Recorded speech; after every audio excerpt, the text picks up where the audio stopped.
이 시간 하나님 말씀 같이 펼 때에 요한복음 1장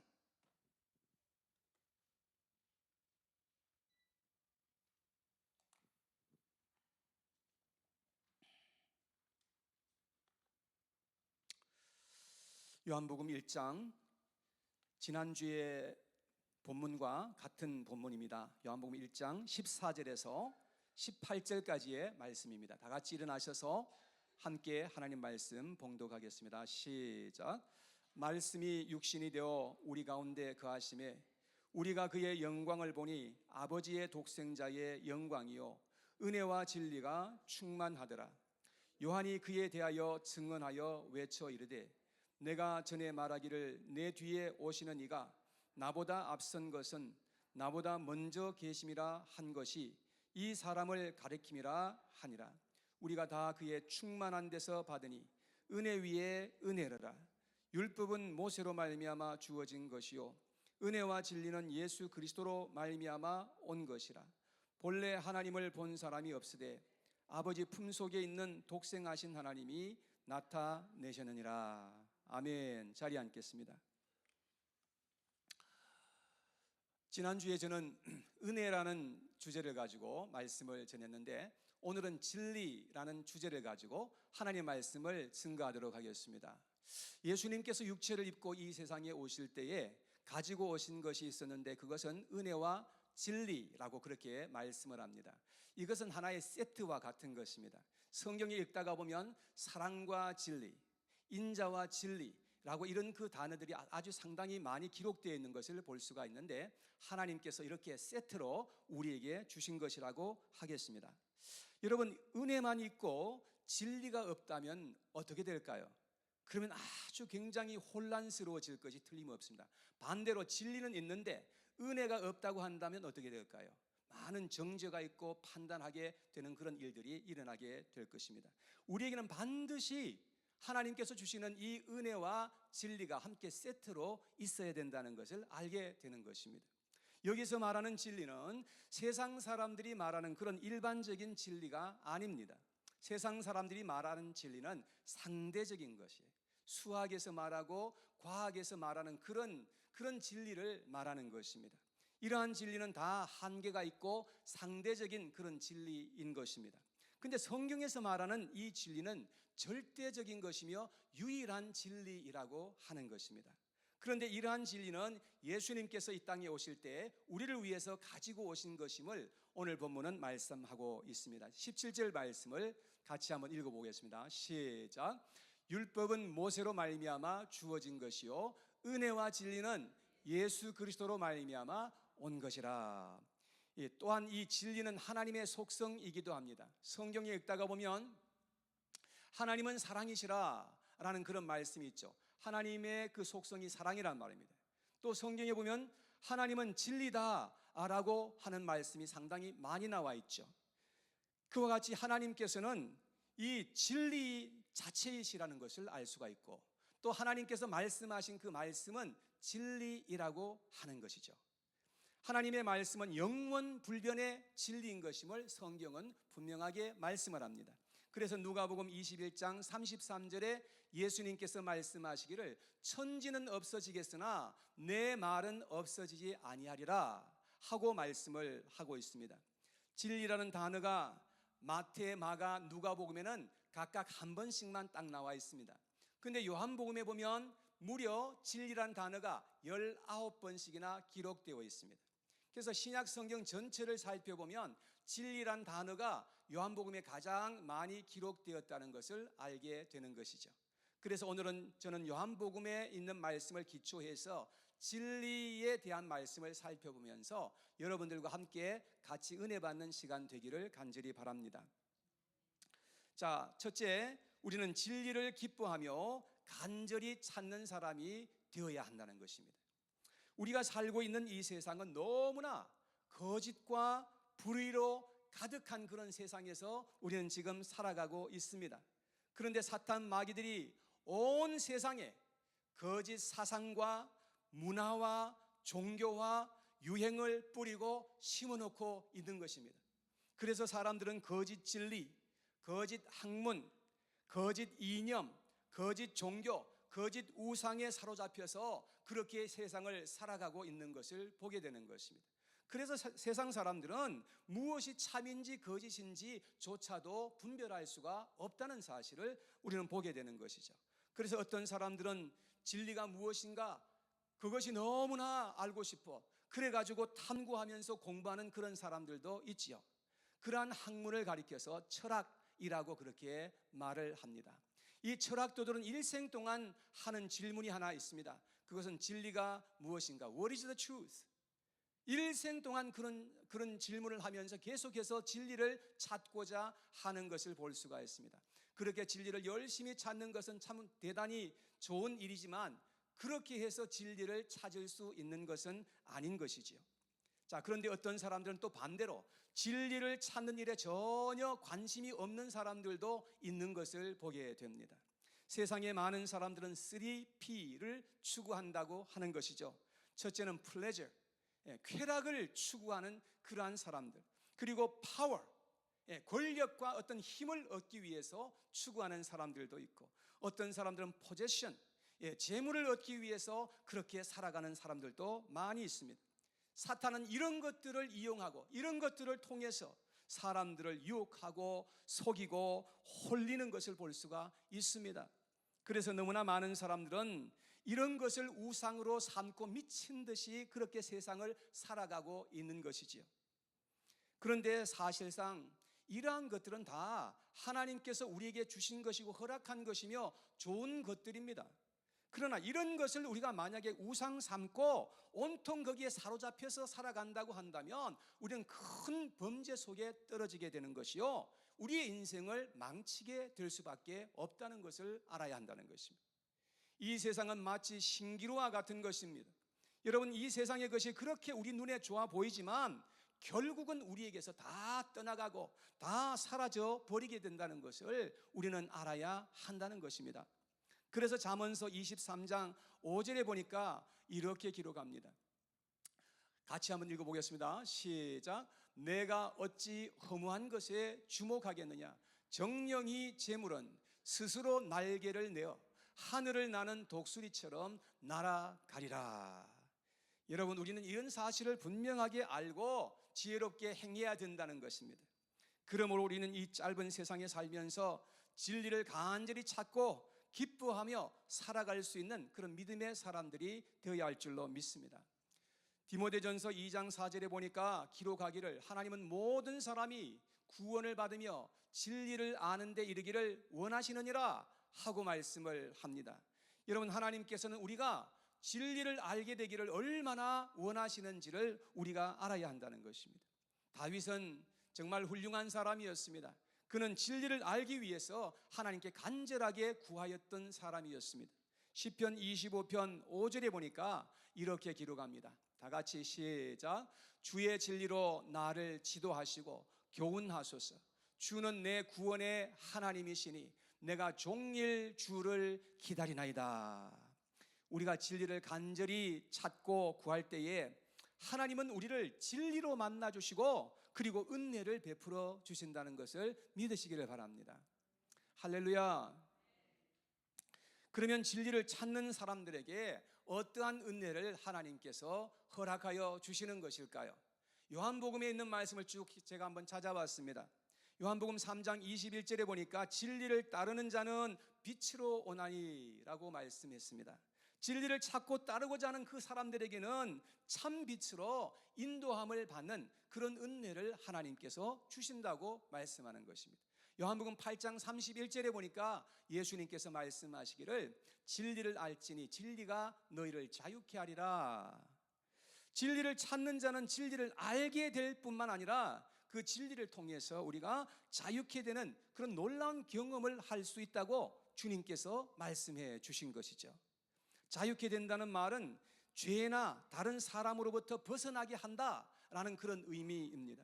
진리를 정말로 우리가 알게 되면 우리는 죄에서부터 벗어날 수 있고 마귀의 결박에서부터 자유하게 될 수 있는 그런 놀라운 은혜를 얻게 된다는 것을 믿으시기를 바랍니다. 요한복음 14장 6절에 보니까 예수님께서 말씀하시기를 내가 곧 길이요 진리요 생명이니 나로 말미암지 않고는 아버지께로 올 자가 없느니라 라고 말씀을 하고 있습니다. 사람들은 진리를 열심히 찾지만 그러나 예수님께서는 내가 곧 진리다 라고 선포하신 것입니다. 여러분, 그리고 진리를 통해서 우리는 하나님 아버지께로 나아갈 수 있다 라고 주님께서 말씀해 주셨습니다. 요한복음 17장 17절에 보니까 예수님께서 말씀하시기를 그들을 진리로 거룩하게 하옵소서, 아버지의 말씀은 진리니이다 라고 하였습니다. 진리로 우리가 거룩하게 될 수 있다고 주님께서 말씀을 하십니다. 그러므로 우리는 어떻게 하든지 성경에서 진리를 탐구하고 찾도록 해야 한다는 것을 깨닫게 되는 것입니다. 사랑하는 여러분, 이 땅에서 다른 그 어떤 것보다도 날마다 진리를 찾고 구하며 살아가시고 하나님께 더욱더 풍성한 은혜를 얻는 그러한 저와 여러분 모두가 되시기를 주님의 이름으로 축복합니다. 두 번째, 우리는 진리를 위해서 사는 사람들이 되어야 합니다.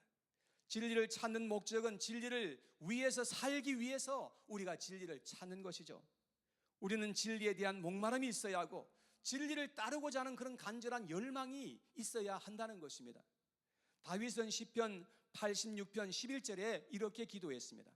다 같이 시작. 여호와여, 주의 도를 내게 가르치소서. 내가 주의 진리에 행하오리니 일심으로 주의 이름을 경외하게 하소서. 다윗은 진리에 행하고자 하는 간절한 열망을 가지고 있었던 것을 볼 수가 있습니다. 우리가 진리 가운데서 행하지 않게 된다면 우리는 결국 아무것도 얻을 것이 없고 아무런 열매도 맺을 수가 없게 된다는 것입니다. 우리가 예배를 드리는 것도, 기도하는 것도, 봉사하는 것도 진리 안에서 행하지 않는다면 결국은 다 무너져 버리게 될 것입니다. 그래서 예수님께서는 우리가 예배를 드릴 때에도 영과 진리로 예배를 드려야 된다라고 주님께서 말씀해 주신 것입니다. 이 자리에서 예배를 드리는 것도 진리가 아닌 것으로 얼마든지 예배를 드릴 수 있다는 것입니다. 예를 들어서 가인은 진리가 빠져버린 그런 제사를 하나님 앞에 드리고자 했던 것입니다. 하나님은 피의 제사를 가르쳐 주셨습니다. 그런데 가인은 피가 없는 농산물로만 그렇게 하나님 앞에 제사를 드리려고 했던 것이죠. 그것은 전적으로 인간적인 생각이었습니다. 여러분, 진리의 제사가 아니었던 것이죠. 예배를 드리는 것도 하나님께서 기뻐하시는 뜻을 따라서 우리가 하나님 앞에 예배를 드려야 하나님께서 기쁘시게 흠양할 수 있는 예배가 될 수 있다는 것입니다. 한 바리새인과 세리가 하나님 앞에 기도를 드렸습니다. 그런데 하나님께서는 그 바리새인이 하는 그 기도를 받으실 수가 없었습니다. 왜냐하면 그의 기도는 진리에 근거한 그런 기도가 아니었기 때문이었습니다. 말라기서에 보면 유대인들이 드리는 헌물을 하나님께서 받으실 수 없었다고 그렇게 말씀을 합니다. 왜냐하면 그들은 부정하고 가치가 없고 온전치 못한 그러한 것을 하나님께 가지고 와서 제물을 삼아 드리려고 했기 때문이라고 그렇게 말씀을 합니다. 우리가 하나님 앞에 헌금을 드려도 성경의 진리에 근거하여 있는 그러한 헌물을 하나님께 드릴 때에 하나님께서 기뻐 받으신다는 것을 우리는 기억해야 하는 것입니다. 진리에 근거하지 않는 예배, 기도, 봉사 다 하나님께서 아무리 우리가 열심히 해도 그것은 하나님께서 받으실 수가 없다는 사실을 알아야 하는 것입니다. 교회에는 진리에 따라서 하나님 앞에 살아가려고 하는 사람들이 있고 진리를 거스르고 대적하면서 살아가는 사람들이 얼마든지 있다는 것을 성경은 말씀하고 있습니다. 디모데후서 3장 8절에 보면 얀네와 얀브레가 모세를 대적한 것 같이 진리를 대적하는 사람들이 있다고 그렇게 사도 바울은 말씀합니다. 그들은 바로 후메네오와 벨레도라는 사람이라고 사람의 이름까지 그렇게 성경에 기록되어 있는 것을 보게 됩니다. 그래서 우리는 어떻게 하든지 진리를 잘 깨닫고 진리에 순응하면서 살고자 하는 그러한 귀한 마음을 가질 수 있게 되기를 간절히 원합니다. 자칫 우리가 교만한 마음을 품게 되면 우리는 쉽게 그냥 진리를 거스리는 그런 사람이 될 수밖에 없다는 것입니다. 그렇게 되면 우리는 마귀의 도구가 되게 되고 악한 일에 쓰임받는 그런 사람이 되고 마는 것입니다. 그렇게 해서 하나님의 영광을 가리게 되고 우리의 삶에 큰 오점을 남기게 될 수가 있다는 사실입니다. 그래서 하나님은 하나님의 백성들이 진리 가운데 행하는 것을 보면 너무나 하나님이 기뻐하신다는 것을 성경은 기록하고 있습니다. 저도 우리 성도님들이 말씀을 듣고 말씀을 따라서 살아가는 그런 모습을 보면 너무나 기쁘고 감사한 마음이 충만하게 되는 것입니다. 그런데 제가 여기서 목이 터져라고 말씀을 증거하고 가르쳐도 엉뚱하게 행하는 그런 모습을 보면 정말 마음이 허탈하고 실망이 되는 것이죠. 사도 요한은 성도들이 진리를 행한다는 그 사실을 전해 듣고서 얼마나 기뻐했는지 성경에 기록하고 있습니다.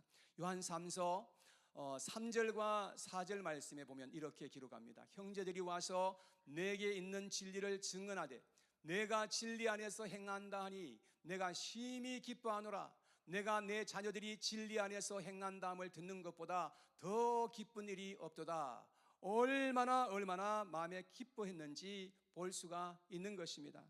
하나님은 저에게 세 아들을 주셨습니다. 그런데 만약에 아이들이 거짓되게 행하고 부정직하게 행하는 그런 모습을 보면 아마 저는 죽고 싶을 것 같습니다. 그런 것은 너무나 힘든 일이 아닐 수가 없는 것이지요. 근데 만일 아이들이 정직하게 살아가고 모범된 생활을 그렇게 하는 것을 보게 된다면 부모로서 얼마나 기쁘겠습니까? 우리 하나님의 마음도 그럴 것이라 저는 그렇게 생각했어요. 우리는 진리에 목말라 하고 진리를 간절히 추구하는 하나님의 백성들로 살아갈 수 있게 되기를 바랍니다. 크게 아멘 하시기 바랍니다. 여러분, 우리는 진리를 추구해야 돼요. 진리에 관심 없이 살아가는 사람들은 정말 가치 없게 살아갈 수밖에 없을 것입니다. 그리고 우리는 하나님의 마음을 시원케 해드리는 그런 우리 모두가 되었으면 좋겠습니다. 자, 세 번째, 우리는 진리를 위해서 죽을 각오도 하면서 살아야 합니다. 여러분, 한번 따라해 주시겠습니까? 우리는 진리를 위해 죽을 각오도 해야 합니다. 세상에 사는 사람들 중에는 자신이 옳다고 하는 그 일을 위해서 목숨도 불사하면서 살아가는 사람들이 있습니다. 한국에서도 데모를 하다가 죽은 사람들이 상당히 많이 있는 것을 알고 있습니다. 데모를 할 때 평화롭게 하면 얼마나 좋아요? 그런데 대부분 폭력적으로 변하는 것을 보게 되는 것이죠. 어떤 사람은 자신의 몸에 불을 질러서 그래서 자신의 그 옳음을 증명하고자 하는 그런 사람들도 있는데 정말 대단히 용감한 사람인 것입니다. 물론 그렇게 하는 것이 잘한다는 그런 의미는 아닙니다. 근데 많은 경우에 자신이 옳다고 주장하고 정의라고 생각했던 것이 잘못된 것일 수도 얼마든지 많다는 것입니다. 예를 들자면 공산주의자들이 사회주의를 추구하기 위해서 싸우는 그러한 모습을 볼 수가 있는데요. 그들은 자신이 주장하는 이 정의를 위해서 정말 목숨을 걸고 그렇게 싸우고 쟁취하는 것을 볼 수가 있습니다. 그렇게 하다가 다른 많은 사람들을 억울하게 하고 다치게 만들고 그리고 죽게 하였던 것을 볼 수 있습니다. 그리고 자기들도 결국은 죽게 되는 그러한 일이 일어나게 되는 것입니다. 정말 용감한 그러한 사람들, 대단한 열심을 가지고 있지만 그러나 그것은 참된 진리가 아니요 그냥 상대적인 것일 뿐인 것입니다. 그런데 우리는 일반 사람들이 말하는 보편 진리가 아니라 절대 진리를 우리가 알고 믿는다고 한다면 당연히 우리는 그 진리를 위해서 살고 그 진리를 지키고자 하는 그런 삶을 우리가 살아가야 하는 것이 당연한 것이 아니겠습니까? 우리는 우리의 목에 칼이 들어온다 할지라도 진리를 타협하지 않도록 해야 하는 것입니다. 왜냐하면 우리가 발견하고 깨닫고 믿는 진리는 그렇게 위대한 것이기 때문에 그렇습니다. 그래서 잠언서 23장 23절에 지혜자는 이렇게 말했습니다. 진리를 사되 팔지는 말며 진리와 훈계와 명철도 그리할지니라. 진리를 받고 절대 그것을 팔아버리는 사람, 그것을 배반해서 그것을 버려버리는 사람, 그렇게 되지는 않아야 된다는 것입니다. 우리가 예수 그리스도 안에서 발견한 이 진리는 너무나 놀랍고 위대한 진리인 것임을 여러분 꼭 믿으시기를 바랍니다. 그래서 우리는 마음을 다해서 이 진리를 배우려고 하고 받고 행하기를 정말 힘써야 된다는 것을 우리는 알아야 한다는 것입니다. 그러면 진리가 우리를 보호해주고 우리를 지켜주는 것입니다. 많은 믿음의 사람들이 진리를 말하려고 하고 진리를 지키려고 하다가 손해를 보기도 하고 심지어 죽기도 한 그런 사람들이 얼마나 세상에 많이 있는지 모릅니다. 여러분, 그러나 그런 죽음은 결코 개죽음이 아니라 그건 복되고 영광스러운 죽음이라고 저는 믿습니다. 거짓되게 말하고 부정직하게 살면서 우선 잘 된다 할지라도, 우선 아무 일 없다 할지라도 그런 삶은 부끄럽고 가증한 인생이 되고 만다는 것입니다. 그리고 결국 하나님에게도 버림받는 그런 인생이 되는 것입니다. 성경의 진리는 우리의 목숨을 걸어도 좋을 만큼 그만큼 위대한 진리인 것임을 여러분 꼭 믿으시기를 바랍니다. 그래서 우리는 진리와 함께 기뻐하고 진리를 위해서 살아가야 한다는 것을 깨닫게 되는 것입니다. 그런 인생이 복된 인생이 되는 줄로 믿습니다. 아브라함 링컨은 국회 상원의원 선거에서 공화당 후보로 선출되었을 때 그는 노예 제도를 반대하는 입장을 분명하게 밝혔습니다. 그러나 상대 후보인 민주당의 스티븐 더글라스는 백인 노예 옹호론자들의 시선을 의식해서 노예 제도에 대한 논쟁을 교묘하게 피하면서 다만 국민들이 원하는 대로 하겠다는 애매한 입장을 취하였습니다. 그래서 링컨은 결국은 낙선하게 됩니다.